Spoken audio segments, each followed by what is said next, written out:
Hey guys, welcome back to my channel. So I am slowly losing my voice again. I'm sorry. I'm losing my voice again, but that's because it's my fault. And I laugh too much or I talk too much. So I end up losing my voice again. So I need to make this video before I lose it again. So if you guys don't know, I do reactions on music, but when it comes to BTS, I do reactions and talk about them too. So because my channel is basically like BTS, I focus almost everything on BTS. And then other music I listen to, react to if I'm really interested, if I really want to watch it. So yeah, I usually react to articles or news outlets that talk about BTS because I want to know what they're saying and I want to be able to talk about it with you guys because I want to share my thoughts with you guys. That's the whole point of my channel, to share my thoughts with you guys. So NBC News released a video. It was on July 25th, so I'm pretty late. But the video is called "How Did BTS Get So Big in the West? One EP and a recipe just right for the US. Think," and then NBC News. So I wanted to watch this because I want to see if they're very elaborate about it, because it is like a news outlet that people do watch, NBC News. So I'm just really curious about what they're going to say, and I want to be able to share that with you guys. So yeah, we're gonna start this video, and as I talk, I am probably going to pause on places just so I remember what I'm going to say, because I don't want to do my other videos where I just think about it at the end and then I just forget everything. Oh my gosh, my voice is getting way deeper because I'm losing it. I'm starting to sound like a man. It's whispering, help me. No, okay. So yeah, we are going to do that right now. Let's go. By now, you likely know a thing or two about K-pop. And if you do, it probably has something to do with BTS. Biggest boy band in the world, BTS. He's so mono. The fact that they went to all of those places already, guys, and it's only been what, 2 years? Let's give a round of applause to BTS. But his name is Jacob Dorof. I don't know. So that's the guy that's gonna be probably, I don't even know if he's gonna interview them, but yeah.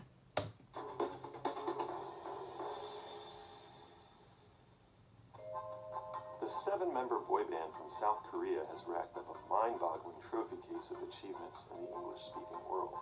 For those keeping track, that's 3 consecutive Billboard #1 albums, Y'all heard 2 that. certified platinum singles in the United States, and 2 sold-out nights in a row at London's legendary Wembley Stadium.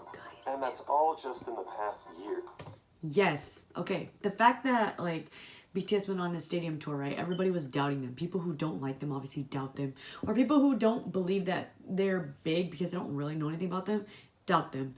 And then when they find out all stadium tours are sold out, I'm just yes, this is where it's at. So yeah, they did sell out, and it's just within a year, guys. That's crazy, right? BTS just keeps growing, and I'm so excited. So give or take a month. But how did BTS get so big in the West? Give or take a month. K-pop has been a steadily growing phenomenon for years. There was BTS's biggest boy band predecessors, Big Bang, plus the girl group 21. And who could forget Psy? You didn't forget, did you? Oppa Gangnam Style. Gangnam Style. Yeah, this song was on replay for kids.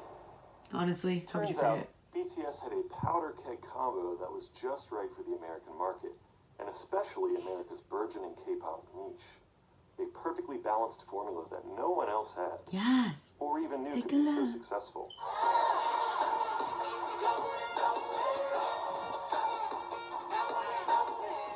By the way, Dope, I always talk about this, but Dope was the first song that I ever heard from BTS, and that was the song. It was the song, okay, guys? Right when I first heard the song, I was just oh my god. And then I saw the choreo, and I was just oh my gosh, this is it. I didn't even know what standing was, but I dived in, and I became an ARMY, and it was one of the best decisions in the entire world. So I just want to put that out there. But yeah, Fake Love on Billboards, by the way. I remember being so excited and running home from church because it was Sunday. I remember just running home and being we gotta turn the TV on, we gotta watch it. This is gonna be their TV debut. And I was so excited. So I'm so excited that they show that. For BTS, it all came together on a mini album, or EP, that the group released in April of 2015 called Hwayang Yeonhwa. Whoa, they're actually talking about the most beautiful moment in life, and he actually said it in Korean too. That's wild. That's crazy. But yeah, this was, if you guys don't know, this was like pretty much the time that BTS kind of blew up. So wow, okay, this is really cool. The most beautiful moment in life. It was part one of a new trilogy in the band's discography, which they would spend the next year completing. Parts 2 and 3 were important to their success too, like everything else they've released since then. But that perfect balance really all came together for the first time on part 1. So what was it? That formula... Why is he narrating? I'm sorry, but he looks kind of... he looks just like awkward. He's just sitting there just talking. It's like he's just reading something. Probably is, but whatever. It can be thought of as an equilibrium of 3 components, each one reinforcing the others. The first one you could call urgency. From the songs' production to the lyrics to the group's performances as vocalists and dancers, there was a sense of urgency uncommon to K-pop at the time. Suga, a rapper and the main producer in the group, opens the album with an atmospheric intro track that vividly evokes his deepest anxieties, with lyrics like, "Because of other people's standards for success, my worries spread like cancer again." Because of other people's standards for success, my worries spread like cancer again. This is the one reason why I love BTS with my entire heart, because their lyrics and the way they express the way they feel is so like just real, and they don't sugarcoat it, and they're just like, and they give you such like a vivid picture of what they're saying when it comes to how they feel in their music. And that's powerful. Like, other people's standard made my worry spread like cancer, because it spreads so fast, it's so toxic, it's so bad for you, and it's just so real because you're watching how other people succeed and you're just like, why can't I be like that? So I'm just, yeah, I love, oh my gosh, I just love everything they say and write. Followed by the first bit of English on the entire album.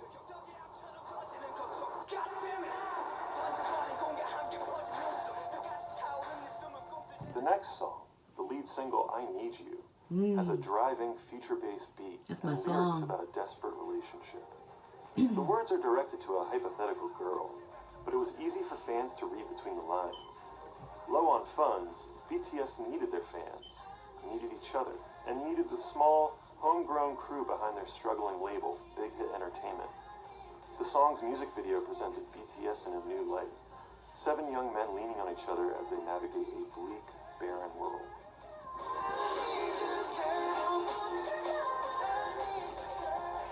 Of course, By the way, if you are new to BTS as well, their stuff is like, you have a lot to catch up on if you're just barely finding out about them.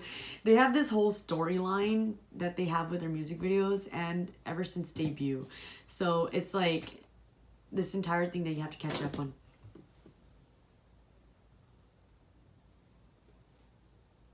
I'm gonna die. This entire storyline that you have to catch up on, and it's insane how deep they go into it. But it's like what keeps fans so active too. So I just want to put that out there for anyone who's like new. Urgency of these songs weren't unprecedented in K-pop. By this point, boy bands like Infinite had earned considerable Western followings with concepts that were dramatic, violent, and desperate. Which is where the second key element of the most beautiful moment comes in: authenticity. These were all songs that BTS helped write and produce, which lent gravity to their determination. It was really their own urgency you were hearing and seeing, the members' own hopes, dreams, and mental breakdowns. Even then, groups like Beast and BAP had for years been making creative contributions to their own dark, urgent music too, which is what makes the third piece of BTS's success with the most beautiful moment so crucial: their credibility. BTS members have had some combination of lyric, composition, and production credits on all of their songs since the very beginning. And unlike unlike other groups who cycled through dark concepts and brighter, sugary sweet singles, BTS's music always built on what came before, maintaining a consistency that Western audiences take for granted. This credibility reached all the way back to the days before BTS had even officially debuted as a group, when their label Big Hit uploaded band member RM's homemade songs and music videos, and even Suga's YouTube reviews of production hardware. The group's later claims to artistry, a typical white lie in pop music east and west, where ghostwriters and ghost producers are common, had far more credibility thanks to this early evidence of their involvement in their own music and creative voice. While they've always contributed to their own creative process, most of the other credits have gone to an inner circle of Big Hit staff who are known for being BTS's close friends and confidants, giving their success a team effort feeling that stands out from the usual song camp model of production in Korea and abroad. I love the fact that it shows BTS working so hard and just running around back and forth trying to do their thing. That is like proof of that BTS is really involved in their stuff. And I also like that he mentioned RM and Yoongi, Suga, Namjoon, I don't RM and Suga working on their stuff, because I don't know like if you guys are new or old viewers, like I don't know. Yoongi and Namjoon, okay, for working on their stuff. Like I'm very like surprised that they put that in here, but I'm very glad that they did, because a lot of people don't focus on BTS writing their own stuff. They're really just, oh, we're gonna focus on the fans and we're gonna focus on how BTS got big by collabing with other people, and it's never about their hard work. So I'm super glad that they mentioned that. It makes me so happy. But the overall message of the most beautiful moment was what was really most important. Since the start of BTS's career, their music videos have begun with Big Hit's tagline, "Music and Artists for Healing." The urgency If you don't know that, it says that right under entertainment. So right before it turns into entertainment, it says music and artist for healing. So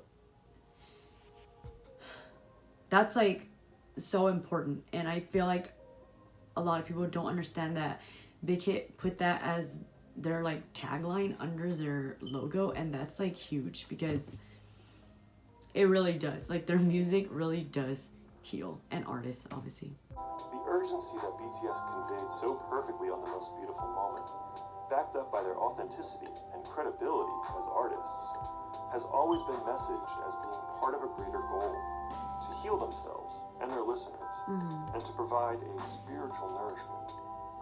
BTS would build on this mission statement brilliantly with their second big breakthrough, Love Yourself, but it all locked into place back in 2015, and their fans got it immediately.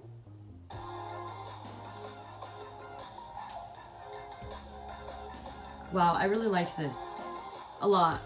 I did. I like that they involved the most beautiful moment in life into this, and I'm really just thankful that NBC News decided to dive deeper into what started it all, instead of just focusing on the fans and how social media and all these other things. Like, okay, yeah, I understand, but you have to realize that every single artist right now has social media, and they're not growing like BTS. Like, it's more than social media. You have to understand that. And it's always been more than just social media. It's their music, it's their authenticity, it's the fact that these artists actually care about their music and actually care about their fans. That's what's important right now. And I just hope people understand that, why we're so passionate about them, and why we will continue to support them all the way, and why sometimes when we hear bad things, like, we don't want to be offended, okay? Like, we actually don't. It's just some things you can just tell when it's criticism, and when it's just like not even, I don't even know if it's considered hate, but it's just something that, an opinion that just wants to be put out there. Like, there's a difference, okay? So yeah, I hope you guys enjoyed this as much as I did. I loved this. It was very just raw, and I'm so glad that they actually did their research. And I hope that more people who aren't ARMYs know about this and pay attention to why we love BTS so much. Yeah. Thank you guys so much for watching. Don't forget to like, subscribe, and I will see you guys in my next video.